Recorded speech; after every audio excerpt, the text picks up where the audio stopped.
মন দিয়ে শুনুন, আল্লাহর সঙ্গে একজন টক্কর দিয়েছিল, নাম তার সাদ্দাত।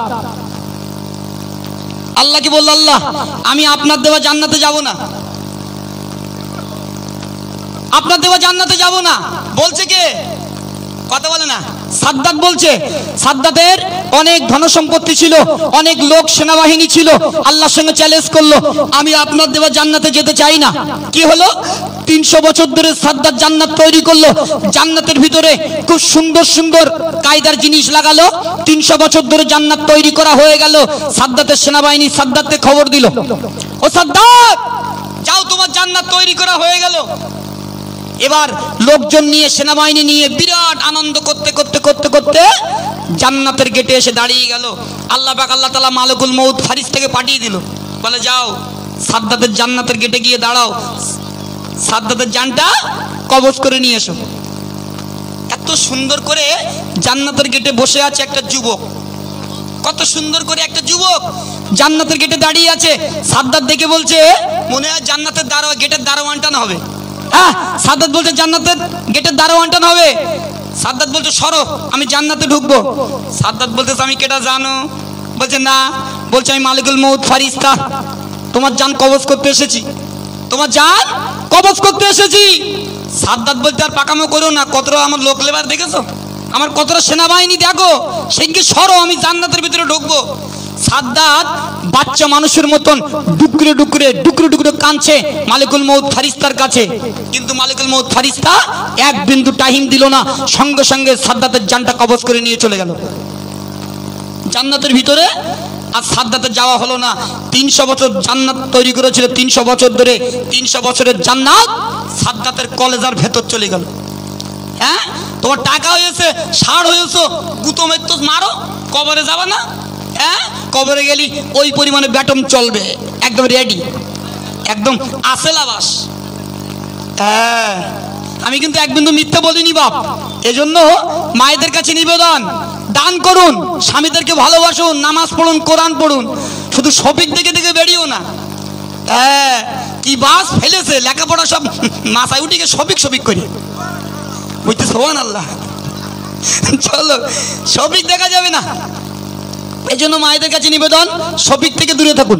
আমি গুণাগার এমডি মতিউর রহমান, আমার যার প্রত্যেকটা গজল ইসলামিক, আপনারা সোশ্যাল মিডিয়ার মাধ্যমে দেখেছেন। চলো এবার একটি সুন্দর গজল পরিবেশন করব। আমার সঙ্গে যে চ্যানেলটা অটোমেটিক থাকে, নাথ ইসলামিক টিভি, আমাদের হুজুর কইছে, হুজুর তুমি কোথায় বলো, কই রে হুজুর? ওই তো হুজুর যেন মুখ কিরে, না না,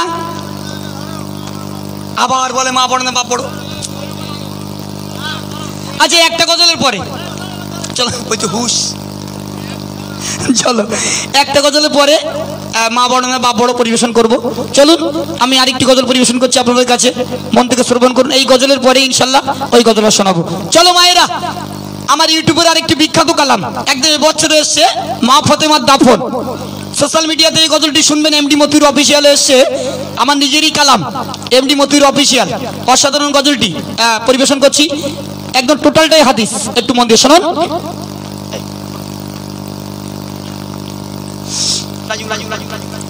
নিজের গোসল নিজে করে উঠল খাটি আয়, নিজের গোসল নিজে করে উঠল খাটি আয়, মা ফাতিমা ইন্তেকালে থাকে অপেক্ষা।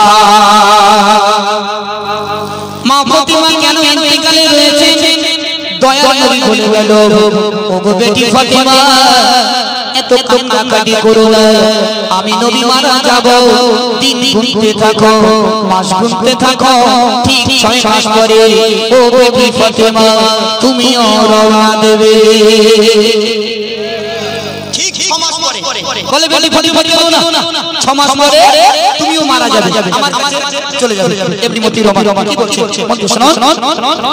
নিজের গোসল নিজে করে উঠল খাটি আয়, নিজের গোসল নিজে করে উঠল খাটি আয়, মা ফাতিমা ইন্তেকালে থাকে অপেক্ষা, মা ফাতিমা ইন্তেকালে থাকে অপেক্ষা। মরণ বিধির ইন্তেকাল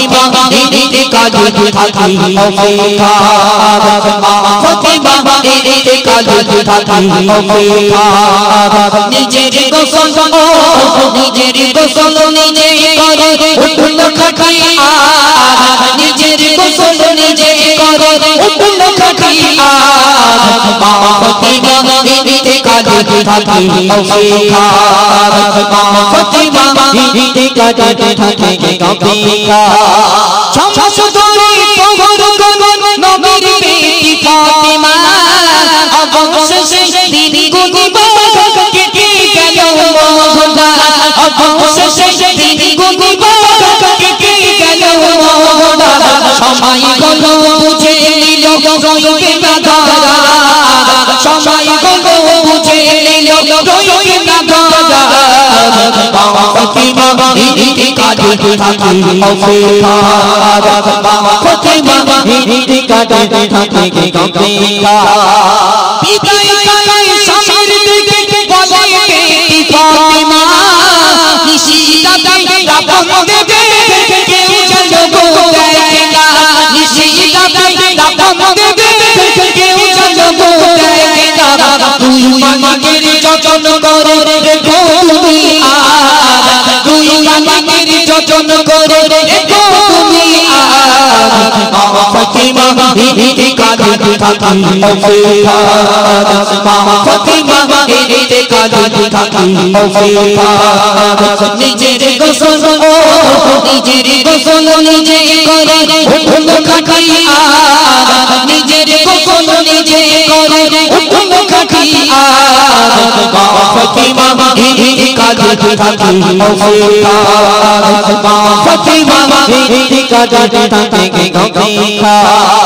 হাসান হোসেন কে দিয়ে দেবে মোদের চুমা নানু এতিম করে গেল তুমি এতিম করো না নানু এতিম করে গেল তুমি এতিম করো না মা ফাতিমা আর রবে মা ফাতিমা আর রবে নিল যে বিদার মা ফাতিমা আর রবে নিল যে বিদার মা ফাতিমা ইন্তেকাল থাকি অপেক্ষার ফাতিমা ইন্তেকাল থাকি অপেক্ষার নিজের গোসল নিজের গোসল নিজে করে উঠল খাটি আর নিজের গোসল নিজে করে উঠল খাটি আর ফাতিমা ইন্তেকাল থাকি অপেক্ষার ফাতিমা ইন্তেকাল থাকি অপেক্ষার কে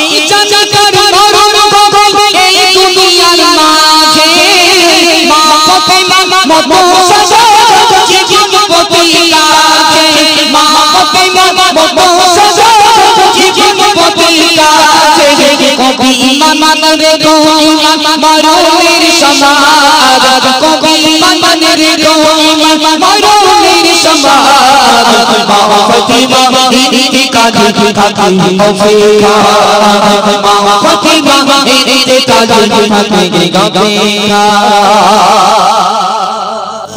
মায়েরা শুনুন জান্নাতি রানী মা ফাতেমা ইন্তেকাল হবার আগে মরণের আগে হযরত আলীকে ডাক দিয়ে বললেন স্বামীকে ডাক দিয়ে বললেন ও আমার স্বামী শোনো আমি ফাতেমা যখন মারা যাব আমার দাফন কাফনের ব্যবস্থাটা রাতের বেলা করবে রাতের বেলা করবে বেশি লোকজন ডাকাডাকি করবে না কেননা আমি মা ফাতেমা দেখতে মোটা ছিলাম না দেখতে কালো ছিলাম দুনিয়ার জমিনে কেউ যেন দেখতে না পায় ভাবুন মায়েরা তিনি এতটাই পর্দা করেছিলেন এতটাই তিনি স্বামীকে ভালোবাসতেন মহব্বত করতেন প্যার করতেন যখন কবরস্থ করতে নিয়ে গেল যখন কবরস্থ করা হবে কবরকে প্রশ্ন করা হলো ও কবর কাকে রাখছি জানো কবর বলে না বলে নবী নন্দিনী নবীর বেটি ফাতেমা জান্নাতি রানী আল্লাহ পাক আল্লাহ তাআলা সেদিন কবরের জবানকে খুলে দিয়েছিল মিথ্যা বলছি না বাপ আল্লাহ পাক কবরের জবান খুলে দিল কবর বলতে লাগলো কে নবীর বেটি ফাতেমা কে জান্নাতি রানী আমি কবর দেখতে চাই না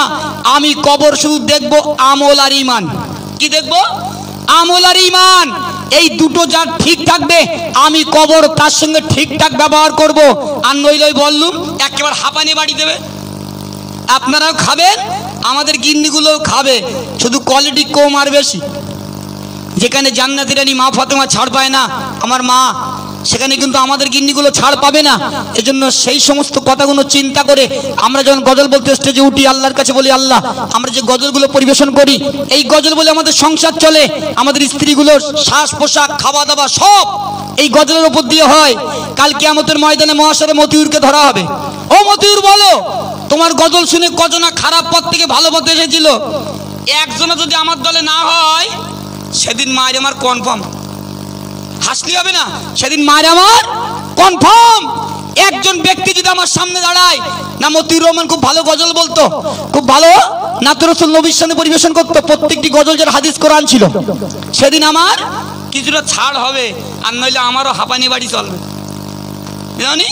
হ্যাঁ, এজন্য মায়েদের কাছে নিবেদন, দেখুন আপনাদের দক্ষিণ 24 পরগনায় অনেক শিল্পী আছে, কিন্তু আমার সব থেকে বেশি দাবাত আমাদের উত্তরে যত শিল্পী আছে সব থেকে বেশি দাবাত আমার ইনশাল্লাহ আপনাদের দক্ষিণ 24 পরগনায়।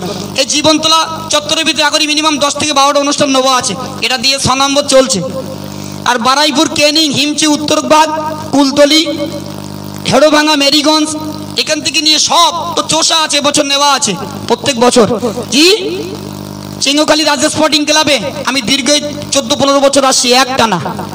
প্রতি বছর শিল্পী চেঞ্জ করে, আগের বার ছিল আবুল কালাম হুজাইফা, আমি ছিলাম, ইশিকা সুলতানা ছিল, এবছরের তৌসিনা পারভিন, মুনমুন রয়েছে, আমরা রয়েছি, আর গ্রুপ আছে কিনা আমি জানি না। জি, সেদিনও সুন্দর সুন্দর গজল হবে।